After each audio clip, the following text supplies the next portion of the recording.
Well, nonprofit community groups and CUPE health workers in Peel Region are discussing their concerns around the possible dissolution of the region. Let's listen in. My colleague Sharon Main, who is the CEO of Catholic Family Services, will be down shortly. She's just deputing to council right now, and she'll be down shortly to add some more information about what is happening on the front lines of service provision here in Peel. Since Bill 112 was passed, Metamorphosis has been working closely with partners and colleagues from all of the sectors that serve the communities here in Peel. And we've been working very closely with the Canadian Union of Public Employees, with OPSU, and with other partners. And I'm happy to introduce today some representatives from there, including Salil Arya, the president of CUPE 966. Salil represents 3,500 public sector workers here in Peel Region. We've also been working closely with Fred Hahn, the president of CUPE Ontario, which represents 290,000 workers all across Ontario, and our friends in the Paramedics Union, OPSU Local 277, and Dave Wakely will be down here shortly after he finishes deputing to council. We initially called this press conference to set out some key principles for maintaining and enhancing public services here in Peel Region with the dissolution. But now we're in the midst of a possibility of a new reality and a new uncertainty about the fate of Peel Region. But we wanted to share with you some of the findings that we have from the work that we've been doing collectively since dissolution was announced. And we've been uncovering a lot of information about the state of services here in Peel. So whether Peel stays intact or is dissolved, we want to share our thinking about municipal reform here and how it potentially affects public services and the must-haves for the people here in Peel, for residents and vulnerable people in terms of services and the changes that might come. Because when we got together as a group of nonprofits, we pretty quickly grew to 100 agencies working in every corner, looking at services including housing and childcare, youth services, children's services, and what we saw was a real crisis in service provision for vulnerable people and all the residents of Peel at all levels. Across the board, Peel services are over capacity and underfunded. And the public and nonprofit sectors are stretched to the breaking point by COVID, by poverty, and inflation. We've just spent thousands of hours on dissolution plans that may not move forward, but what we know from that work is our communities are already facing a crisis in housing, in healthcare, in senior services, in youth programs, in family violence, in mental health, in so many ways. And that's because Peel services are funded at a fraction of the Ontario averages. And we want to make sure that those services and the people who rely on them aren't at risk regardless of what municipal reform comes forward from Queen's Park. We appreciate that the government needs to think carefully about dissolution and any kind of change, but keeping things status quo is certainly not an option. When the breakup of Peel was announced, we were very concerned because we know the communities that we work in. We know the residents who are counting on those services. And the region of Peel takes care of so many parts of the lives of the people who live in this community. But our healthcare system is funded at about half the rate of the rest of the province of Ontario. We get less funding for policing, for education. We have in Peel about half as many people in the city of Toronto, but about an eighth as many social housing units and about a tenth as many shelter beds. We are in a situation where we cannot keep up with the demand. As many of my colleagues say, things are on fire here in Peel. And so whatever decision Queen's Park decides to make, one of the decisions they need to make is we need to make Peel whole. We need to bring Peel services up to the standards that every Ontarian expects. And with that, I'm going to hand the mic over to Salil Arya from CUPE Local 966. Salil.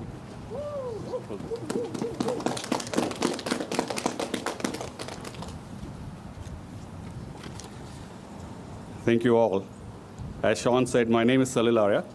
I'm the president of CUPE Local 966.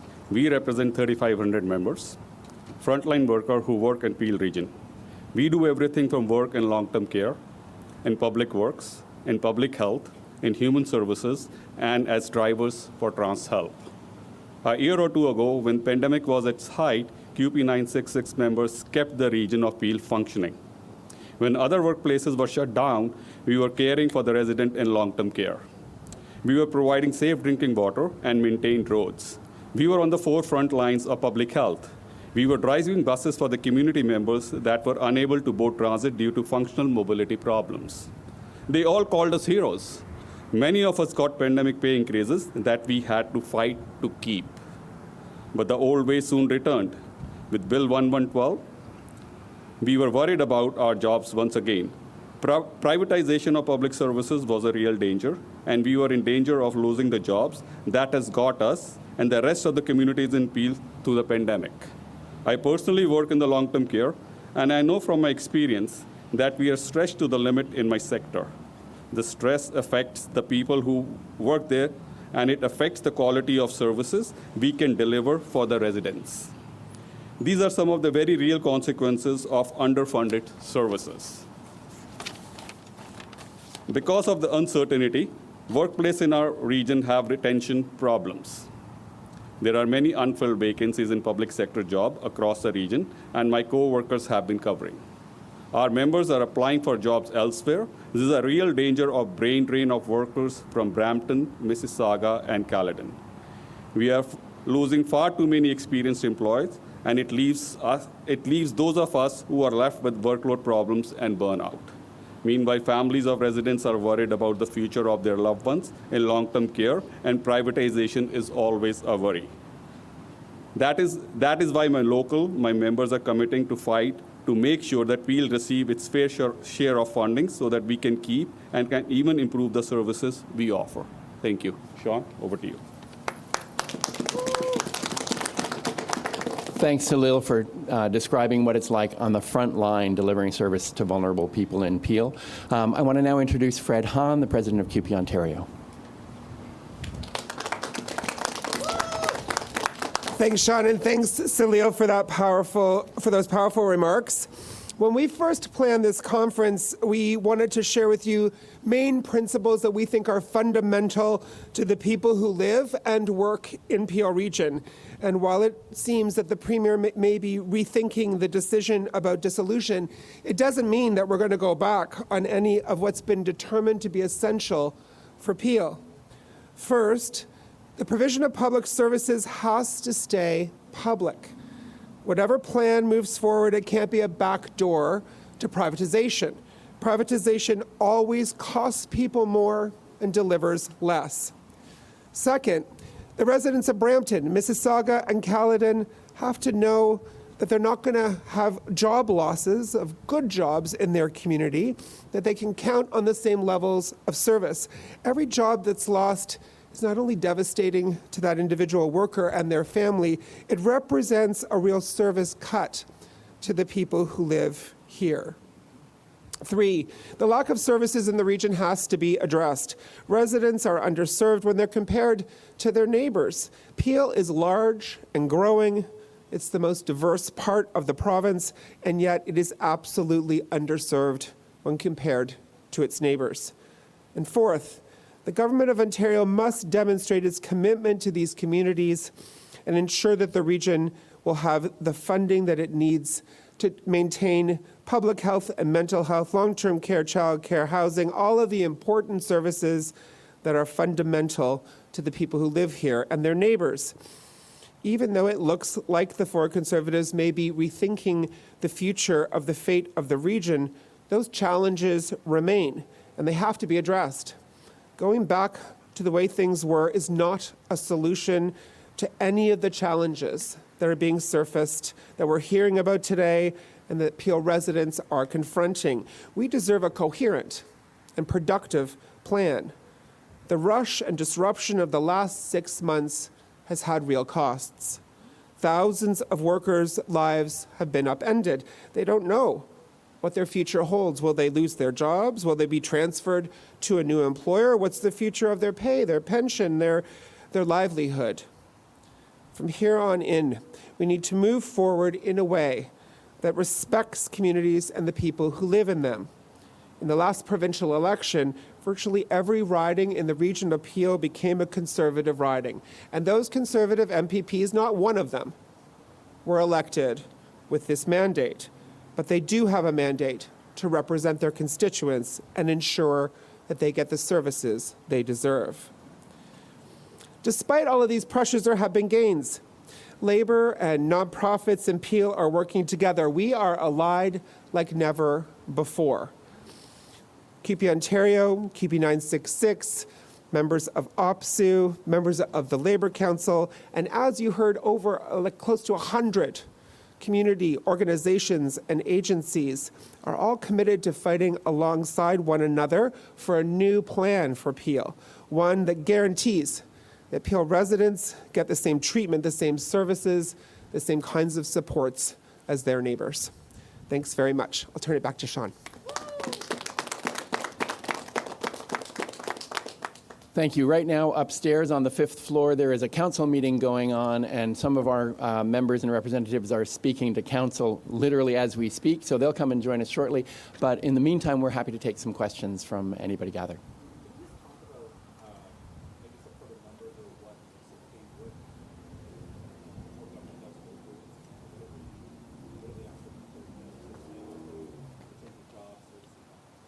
So from the nonprofit perspective, as we look at the possibility of dissolution, one of the things that we look at is the importance of making sure that the resources are there to enable the nonprofit service providers to interact effectively with the new governments.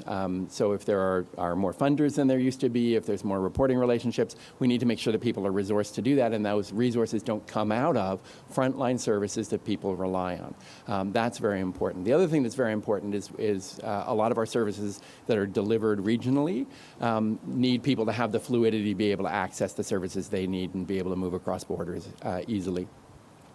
Those are all entirely doable. Many of the challenges that we've been able to identify are challenges that we can certainly meet there, and there are opportunities that come with reform. But capitalizing on those opportunities, actually getting something good for people in Peel from the opportunities that are there, mean that we need the resources to be able to make those work. We don't have the resources to provide the services people need right now. And so the province of Ontario, as they think about what reform initiative they want to pursue, as Queen's Park decides what they want to do in Peel, the other thing they must be thinking about is how do we resource that so that it doesn't cost people in their home communities on the front lines the services that they need. And I'll turn it back to Salil to talk about public services. Well, I would just add to what Sean says, it's a reasonable question. What about numbers? What about jobs? What does this look like? And the truth of the matter is, we simply don't know. It's because the transition board named by the provincial government, none of whom, by the way, live or work in the region of Peel, are sworn to confidentiality. They've been quite upfront and clear with us that they can't tell us or the public what their recommendations may be, and that the provincial government will be free to do whatever it chooses, regardless of whatever those recommendations are. We're all operating without any real information, but we do know this. We know that the needs in Peel region are growing.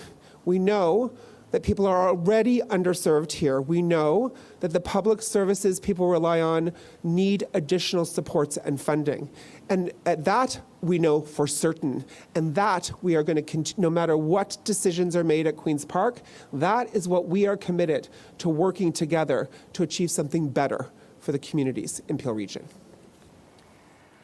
We've been listening to members of CUPE alongside some nonprofit community groups working in Peel region. They're discussing some of their concerns around the possible dissolution of Peel region.